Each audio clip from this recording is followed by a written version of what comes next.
The One. It's probably the best book I've read in a while. Hi, James from engVid. Today I want to talk to you about, funny enough, the one. And why I say the one is when we usually talk about superlatives and comparatives, the number one comes up quite often. And now I'm not going to do your standard lesson on what the comparative is and the superlative is. You probably are aware of this. But I would like to point out 5 exceptions to the general rules. So I'm going to quickly go over the difference between comparative and superlative, and then go into the exceptions. Are you ready? Let's go to the board. So E, you got my 5 for me. Cool. You're going to notice on the board I have the number one written out repetitively. There's a reason for it, and we'll get into it. But let's start looking at what is a superlative. I like to look at superlative as in Superman. Superman is the best, the strongest, the fastest, number one. So when you think of a superlative, think of the highest or the best amount. Or, because it's extreme, it could be the worst. Now, I've used a couple of them already, but we're going to go to the board and get a little deeper into them. So it could be number one at the top or number one at the bottom, okay? Comparative is when we look at two things and we want to say there's a difference between them. He is bigger than she is, or James is bigger than Mr. E, comparing the two. So with a comparative, you generally find that we add ER to the end of the word to tell you that something is being compared to something else. Okay, comparative, and you'll see ER, bigger, smaller, smarter, taller. Cool, we got that. And with a superlative, we add usually EST, right? And the EST is for the biggest, strongest, longest, fastest. And it will be the number one in its category. And remember what I said, it could be the number one as in the best, like the best one position, or in the lowest position, number one. Ready? So let's go to the board and find out what our exceptions are. You might be surprised, but they are actually quite often used. And actually quite often misunderstood. So the first one we're going to look at is the best. If you're from Japan, it's Ichiban. If you're from Mexico, or not even Mexico, any Latino country, it's numero uno, or we say number one. That's what the best is. Kind of simple, right? And we know what good is, because what's the opposite of good? Bad. Good is something we like. Now, why this is an exception is because usually, if you remember rightly, when I said biggest, we start with big, and we go to biggest, and we go bigger. So we use the root word, and we just add the ER or the EST. But when we look over here, if you look at my chart, increasing meaning it's getting better, there's an improvement going on. We start with the word good. That has nothing to do with the word best. Very different. And this is why it's an exception. It doesn't follow the rule of take the root word and add ER or EST. It's a completely different word. But they are related in, we say something starts off good, something you like 70%, 75% on a test is good. It's not great, but it's good, right? Or 80%. Better, and this is where we talk about the improvement. ER means a comparative, or comparison. We're looking at two different things and comparing them. While good is 75%, better than that is 90%. There's a difference between the two numbers. It's an improvement or an increase. But the best would be 100%, right? So if you get 100%, you can't get much better than 100%. And we say that's the best. Now, these numbers aren't real. I'm not saying each number corresponds to these things. But what I'm trying to give you an idea is how they are related. Good, we like good. But what's better than good is something better, where it's more or increase. And the best is number one. Just like The One, my book. Now, on that scale, this is good. Think of an angel, right? Good, better, best. Love you, love you, love you. Angels. Now let's talk about the opposite.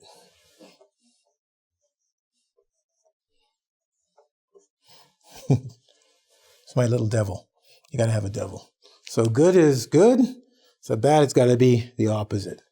And once again, we talked about the exceptions for the comparative and superlative rule, simply because bad and worst are not words that go together. They have no root. The only thing that joins them together is this word here, and even still, you can't see how you go from here to here. That's what the problem is, because students will go, teacher, why is it worst? Why is it bad and worst? Why is it not bad and badder and baddest, right? But these are the way we compare it in English. So, bad, if you had a test, you got 49%, you didn't quite pass, that would be pretty bad, right? See, you wouldn't know what to say. That's why my little guy has no mouth. He's just like, I don't know, this is bad, right? But worse than that would be 39. And if you notice, it's the complete opposite of when we talk about good, better, best, where the arrow is going up for improvement. This is a decrease in, well, I wouldn't say decrease. This is, I want to say de-evolution, which is a big word, but we're declining. Okay, we're going down from the condition of what would be, it's not so good. We're going to something worse that's I like even less. And then when we say worst, it's the number one. You notice here I said 1 billion lost. Crazy, right? What's 1 billion? Or, you know what? Let's say this. Let's say 7 billion lost. There's only 7 billion people on the planet. And if you're number 7 billion, you are the worst. So worst, we have bad. We go to worst, which is the exact opposite of good to best. Cool? Yeah, my little devil is showing you that this is the angelic way. You're going up. The devil goes down. All right? So I compare these two. Now let's look at the two other variables that are similar, yet opposites once again. On this side, we're going to talk about many, more, and most. Okay? The only thing they have in common is they all start with M. Right? So if you have a lot of something, you say, I have many friends, I have many good books, I've been to many places, right? And we mean a lot. It's more than 1, 2, or 3. But when we say more, the funny thing is, remember we talked about there's an ER? It's almost here that we have the ER reversed. It's there, but it's reversed. So we have the ER for the comparative. And it means there's an in addition or an increase from what our many is. So there's more. So we have many, we know this, but I even have more than that, many more experiences. So there's an addition or an increase on our many. So that shows the difference in a comparison between what we have and what a difference is in a scale that's actually going up. Right? You might see when you look here and here, there is something that they have in common, in which there's something better or increase, or we think a greater amount going on. When we talk about the most, once again, we have that number one, because it's the greatest amount. There is not more than that. When I have the most of this, it means if there is, let's give an example, 100 objects, if I have 90, it doesn't mean I have to have 100%, but I have most of it. There's only 10% left over for somebody else or something else. Yeah? Okay, so when we talk about the most, don't confuse it with being 100%. Even when we say the best is number one. When we say here, the most, it's not exactly equivalent. It means the most. You could have the most at 60%. That's more than 40%. Cool? All right. So let's do the opposite of that. Because now we have an understanding what many is, more than that is, and the most. What would be the complete opposite? Well, let's go literally to the complete opposite. If most is number one, like you have the most, least could be just one. It means the smallest amount you can have of something. I have the least amount of money. So if I have 3 friends and one friend has $10, another friend has $5, and I have $1, I have the least amount. It doesn't mean 1, because I could even say I could have $2, which is not 1, but it's still the lowest of everything else. I'm very limited in what I have. Now, I started at the bottom. It might have been better if I started at the top, because when we say less, we say little, less, and least. Less is actually what we call a reduced amount. When we talked about more, we talked about increasing. When we talk about less, we talk about reducing. I have less than you. So in this case, and this is really bizarre because there's no ER, there's nothing to say what the comparative is. Like I said here, you can look here and say, okay, at least it's there, it's hidden, it's changed, it's disguised. But here, it's nothing, it's just less. But we have to understand, well, if I went here and said, well, there's a commonality here, everything starts with L. Less means there's 5. And what's less than 5? I would say 3. And we're saying by comparison, this is not the same as this. there's a reduction or there's a reduced amount. Now we're going to go to little, because I told you I'm going backwards from most to least. And when we go in the middle, not much. Not much. I was using the example of money, so I'll say that again. I'll use it again. If you had $3, would you call that a lot of money? Probably not. You'd probably say it's little money. And you can see here, I don't have much here. I have like, maybe 10 little things here. Compare it up to here, like there's 20. That's a little by comparison. Now, continuing here, reduced, I've gone from maybe 10, 15 down to 5. And at the least, I only have 1. Cool? Great. So I'm going to take this lesson a little bit further and show you the last one of the 5, because we've done 1, 2, 3, and 4 quickly. We know the difference between good, better, best. Bad, worse, worst. I love all this alliteration. Words that kind of rhyme, not rhyme, but go together because of the beginning words. Most, more, many. Little, least, less. And finally, to take it to the furthest realm I can go, let's talk about distance. Far, farther, and farthest. This is distance. Length, you might say. How far? This word here means how long is something from one point to another? How far do you live from Canada? How far is it to your house? How far it is away from there? So we're talking about a distance that's being covered. Now, here's the funny thing. Far means not close or not near. Easy enough, right? Farther means more. The nice thing about this is we're introducing back the ER. Remember we talked about the comparative? Generally has ER. And the superlative, generally, sorry, I must have clicked this 50 times on you. And then the superlative has an EST. Well, on farther, for this distance, right, we have the ER reintroduced. And for farthest, we know that EST usually means 1, and that's why I put goodbye here, because you're far away, far, far, far away. This is the last point you can be. You say as farthest, like comparing all 2 of them, all 3 of them, this is the most away from you, okay?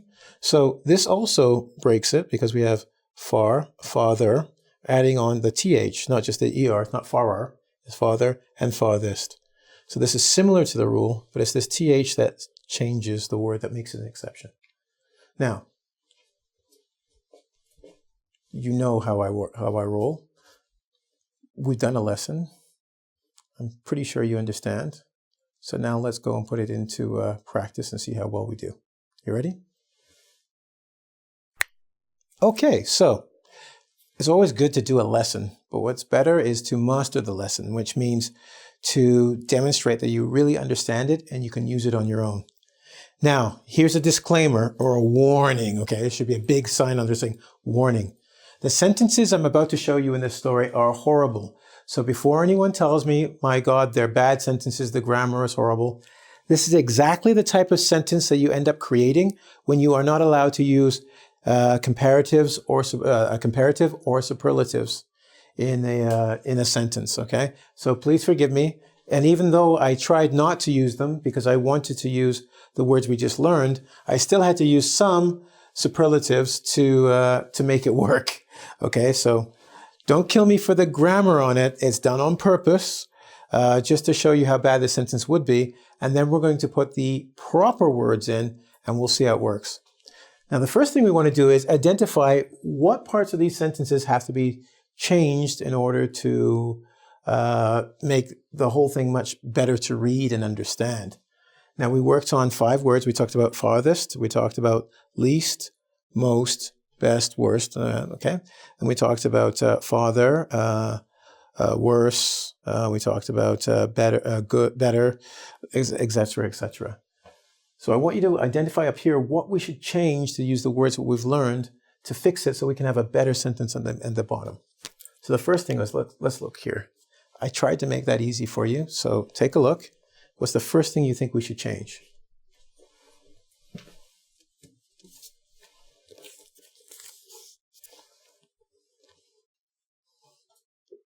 That's right, 1. We talked about what's the 1, right? So Number one.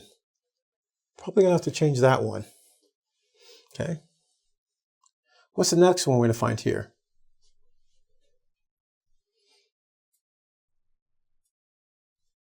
That's right. We talked about biggest. I told you I had to use some superlatives here, but they don't really work well here. That's what we talked about. I said they don't really work well here. So we have better ones that we've been working on that we're going to have to look at here, right? So the biggest amount of awards. Okay, good. Can we find any other ones?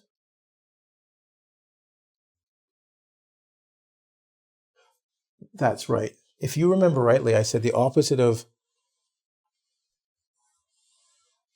bad was good, right? So there's one right there. And we talked about, you'll see I have the one again here, telling you only one. Cool. Let's find another one if there's another one. Could there be?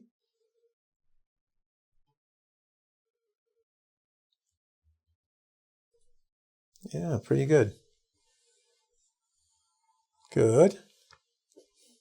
Do you think we could find one more? And I'm going to give you another hint. I said it at the beginning. I had to use superlatives because I know way around them. Could there be one more that's left here? Good job. There we go. So now that we've identified the mistakes, let's look at what we actually used. Which words that we took from the 5 that I taught you, the 5 exceptions, could we use here to make this much better sounding and work a lot better? So Cheryl was number 1 student. What would we use here? Very good. The best student in her class. All right. Now we talked about the biggest amount, and big means like large, right? And I didn't say, in this case, it's not every single award, but we could say she had the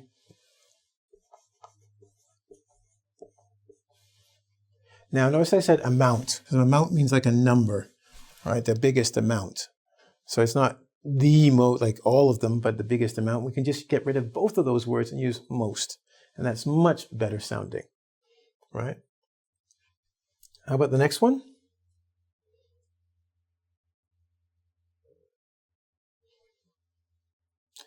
We talked about not good being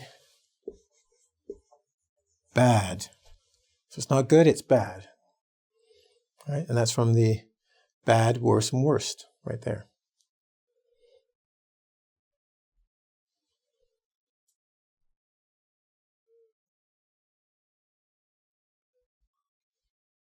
Now, lowest amount. So if we have high is up here, right, and highest would be here, low is here, and lowest would be here, we could talk about this. And it actually kind of goes with a word that we learned, right, that started with L. What was that?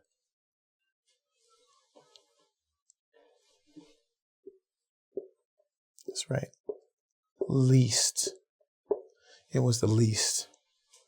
And finally, what's the one we have here? What's the final one? We said the highest. And remember we had this number thing again, I talked about highest, and I say it's not like the number 1, but it's a big amount of something. And we can get rid of that word amount just as we did here by using another word. And what word would we use?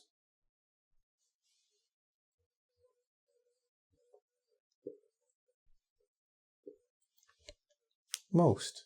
So now let's take a look at this structure. Okay, the first sentence was what I would call awkward. It didn't really flow very well and move very well. Cheryl was the number 1 student in her class. She had the biggest amount of awards for doing so well. She had only 1 not good mark. Oh, that even hurts to say that. 1 not good mark. And it was the lowest amount of mistakes on her tests. So she had the highest amount of success in school. Some of the sentences are okay, but generally it doesn't taste very good. Not in my mouth. It doesn't feel good. Now let's look at this one here. Okay. Cheryl was the best student in her class. She had the most awards for doing so well. She had only 1 bad mark, and it was the least amount of mistakes on her tests.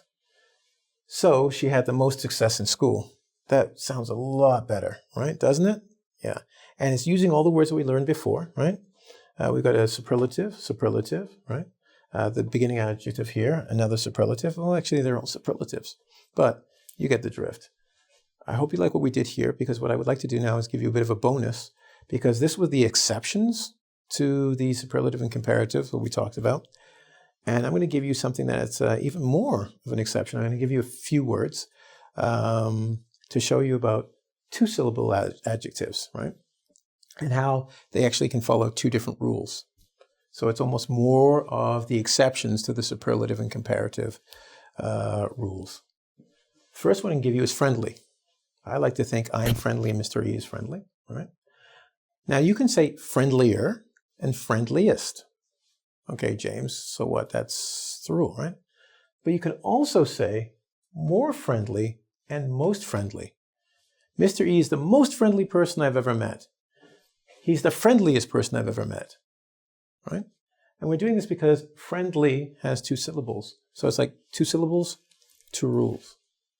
I can give you two other ones. There are actually quite a few out there, but I don't have enough time to give you all of them.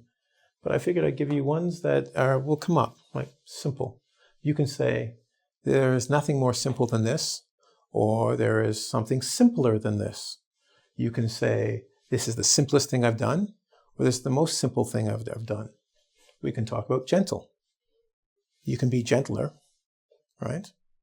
You can be gentler or more gentle. Or you can, that's the gentlest thing you've ever done, or there's the most gentle thing you've ever done. Two syllables, and you can use both more or most with them for these three. Not bad, that's your bonus, okay? So I've showed you how these 5 are the basic ones that break the rules, and given you a couple ones that you might have heard before. But when you hear English people saying this or this, they're not wrong, they're just different. And finally, I'm going to give you some homework to do, okay? And your homework is, I want you to go and take the 5 I've given you, create 5 sentences using the base adjective, for instance, bad, or good, or little, or far, and then change it. Use that, change it, either make it a comparative or superlative, all right? Use those endings and see if you can make a sentence. And then I want you to go back, because I've noticed a lot of people are doing it, and it's really cool to read. So yes, I do read some of these things. Go in and put them up on either engVid, or you can actually put it on YouTube somewhere here, and show us your sentences. I've noticed it's a great community out there, because people actually come in, they make comment, they actually try and improve each other, where they make things better. There, I'm going to use one of them, all right? And I do, as I said, like to look at them. Do that, compare, and then see. And don't forget to do the test. Because if you know something, that's nice, but understanding it is so much better. There, and I use a comparative. Cool? All right, anyway, what I want you to do is go to engVid, www.engvid.com, and do the test there. And I definitely want you to subscribe, so look around the box here, there's a bell. You ding that bell, you will be given the latest video that I do. I can't think of anything else I want to tell you right now, but bye. Okay? It's been fun. I think you're not a little worse from learning from me, and I'll see you in the next video. Have a good one.